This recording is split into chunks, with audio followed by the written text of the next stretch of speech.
নমস্কার, কেমন আছেন সবাই? মিমির মিষ্টি আলাপের আরেকটি নতুন ব্লগে আপনাদের সবাইকে স্বাগত। আজ বৃহস্পতিবার। চলুন প্রথমে আপনাদেরকে সকাল সকাল নিয়ে যাচ্ছি ছাদে। সকাল বলতেও খুব সকাল নয়, এখন ধরুন ওই 11:30 মতো বাজে, 11:15 11:30 হবে। তো ওপরের ছাদে যাওয়ার সময় ওপরের রুমগুলো এভাবে কাজ হচ্ছে। নিচে দেখুন ফ্লোরে টাইলস বসানো হয়ে গেছে। আজকে এটুকু টাইলস এখনও বসাচ্ছে, তো একটুখানি ফাঁকা পেলাম দেখে আমি একটু যাওয়ার সময় ভিডিও করে নিলাম। এই রুমটাতে অর্ধেক হয়েছে, ওই রুমটাতে পুরোটা কাজ হয়ে গেছে, পাশের রুমটাতেও হয়ে গেছে। এই দুটো রুমের ভেতরে যাচ্ছি না, কারণ ভেতরে মনে হয় এখন যাওয়া যাবে না, যেহেতু আমি জানি না, তো সেজন্য আমি কিন্তু ভেতরে যাচ্ছি না। আর এই রুমটাতে কাজ হচ্ছে, বাইরের রুমটাতে। আর এই যে একটা রুম আছে, এই রুমটা এখনও বাকি আছে।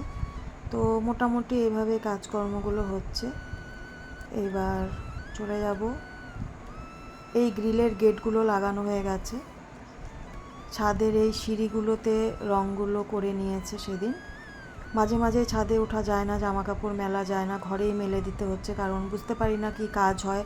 যখন জামা কাপড় মেলতে যাচ্ছি তখন হয়তো মানা করছে, তখন আবার নিয়ে এসে ঘরে মেলে দিচ্ছি, এরকমভাবে করছি।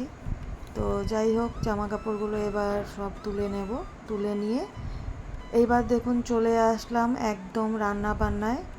আজকে বৃহস্পতিবার, নিরামিষ, তাই এই যে ভাত বসিয়ে দিয়েছি।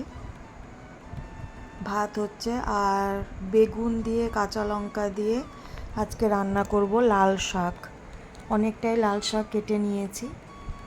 আজকে একবারেই রান্না করে রাখবো, কারণ প্রতিবার যখন শাক বাজার থেকে আনা হচ্ছে দেখতে পাচ্ছি যে শাকগুলো যতই যত্ন করে রাখি না কেন কেমন যেন একটা নষ্ট হয়ে যাচ্ছে। তাই আজকে রান্না করে রেখে দেবো, যদি বেঁচে থাকে তাহলে কালকে সেটা খেয়ে নেব। তো বড়ি শেষ হয়ে গেছে, হাতে তৈরি করেছিলাম বড়ি, এর আগের ভিডিওতে দেখিয়েছি। তো বড়িটা নেই বলে ওই কালো জিরে ফোড়ন দিয়ে কাঁচা লঙ্কার বেগুন দিয়ে লাল শাকটা করব। অনেক দিন বেগুন দিয়ে লাল শাক খাওয়া হয় না, তাই বেগুন দিয়ে লাল শাক করব। তবে আজকে কিন্তু আমি বেগুন একদম ভেজে করছি না, অনেকে বেগুনটাকে হালকা ভেজে নিয়ে করে। আমি কিন্তু বেগুনটাকে ভাজবো না, একদম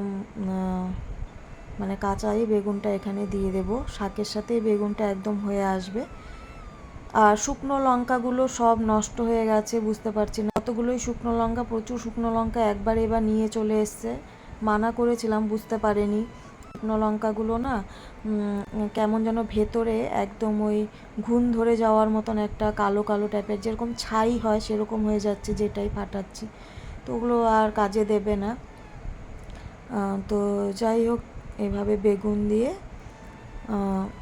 লাল শাকটা করব। আজকে অনেক কিছু রান্না করব, তো লাল শাকটা বসিয়ে দিয়ে এদিকে বাকি যে রান্না বান্নাগুলো হবে সেগুলো একটুখানি রেডি করে নিই, যা যা রান্না হবে আজকে। আজকের ভিডিওটা আর অন্য কিছু দেখাবো না, এর পরের ভিডিওগুলো খুব জমজমাট ভিডিও আসতে চলছে। একদম বাড়ির কালী পুজো, বাৎসরিক কালী পূজার ভিডিও নিয়ে আসবো। পরপর 3 থেকে 4টে পর্ব হবে, কারণ কোনোটাই ছাড়া যাবে না। খুব সুন্দর করে ভিডিও করা হয়েছে, তাই ভাবলাম সব কটাই একদম যেদিন আমরা এখান থেকে গিয়েছি সেদিন থেকে শুরু করে একদম যেদিন ব্যাক করেছি সেদিন অবধি পুজো নিয়ে সমস্ত কিছু আপনাদের সাথে শেয়ার করব। তো সেই ভিডিওগুলো আপনাদের সাথে শেয়ার করব, তাই আজকের ভিডিওটা ছোট্ট একটা ভিডিও আপনাদের সাথে শেয়ার করলাম। এদিকে শাকে একটু হলুদ আর নুন দিয়ে ভালো করে প্রথমে একটু নাড়িয়ে নিয়েছি, কারণ কড়াইটা একদম শাক জিনিসটা তো অনেকটা ফুলে থাকে, একটু নাড়াচাড়া করলে তেলের মধ্যে গরম আঁচে পড়লেই একটুখানি দেখুন নরম হয়ে যায়। তো সেই জন্য আগে একটু নাড়িয়ে নিলাম ভালো করে, তারপর পরিমাণ মতো হলুদ আর পরিমাণ মতো নুনটা দিয়ে এবার একটুখানি নুন আর হলুদটাকে শাকের সাথে মিশিয়ে নিয়ে এটাকে হতে দেব। এটা হতে থাকবে, তারপর আমি বাকি যা যা রান্না হবে সেগুলোকে জোগাড় করে নিই। রান্না হবে বলতে আজকে একটু ভেন্ডি ভাজা করব, একটু বেগুন ভাজা করব, আর একটু আলু আর পটল দিয়ে তরকারি করব। বেশ একটু একদমই রসা রসা করব, একদমই যেটাকে খাস বাংলা ভাষায় আমরা বলে থাকি যে গা মাখা ঝোল।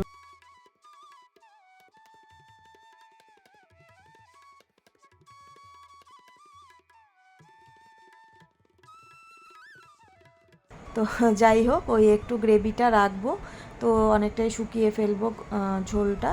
তো কারণ হচ্ছে শাক থাকবে, তারপরে হচ্ছে আজকে ডাল করব না, কারণ এই দুদিন ডাল খাওয়া হয়েছে, আজকে ডাল করব না সেজন্য। আর পটলটা যেহেতু আপনাদের দাদা ভাই হচ্ছে খাবে না, তো যেহেতু বিকি পটল খাবে না সেজন্য আমি একাই খাবো, তো সেই জন্যই আর কি আলু দিয়ে পটল দিয়ে রান্নাটা করব। আলুগুলো ও খেতে পারবে আর গ্রেভিটা একটু খাবে। আর এই যে এইভাবে দেখুন বেগুনটা কেটে নিলাম, শাকটা এদিকে প্রায় হয়েই এসছে। একটু বড়ি দিলে খুব ভালো হতো জানেন তো, বড়ি দিয়ে করলে তো ভালো লাগে, সেটা আপনারা সবাই জানেন। তো যারাই বড়ি খেতে ভালোবাসে এইসব শাকে বড়ি দিয়ে খেতে। ভাতটা হয়ে গেছে, ভাতটার গ্যাসটা বন্ধ করে দিয়েছি, ওভেনটা মাঠটা একটু ঝরিয়ে নেব। শাকটা নামিয়ে বেগুন ভাজাটা বসিয়ে দিয়েছি, আর বেগুন ভাজাটাও হয়ে যাচ্ছে ভাজা। আর এই পাশে দেখুন ভেন্ডিটা কেটে নিয়ে ভেন্ডিটা ভাজা করে এবার আলু পটলের ঝোল নামিয়ে নিলাম। তো এই ছিল আজকের আমার রান্নার পর্ব, আজকের আমার ভিডিও।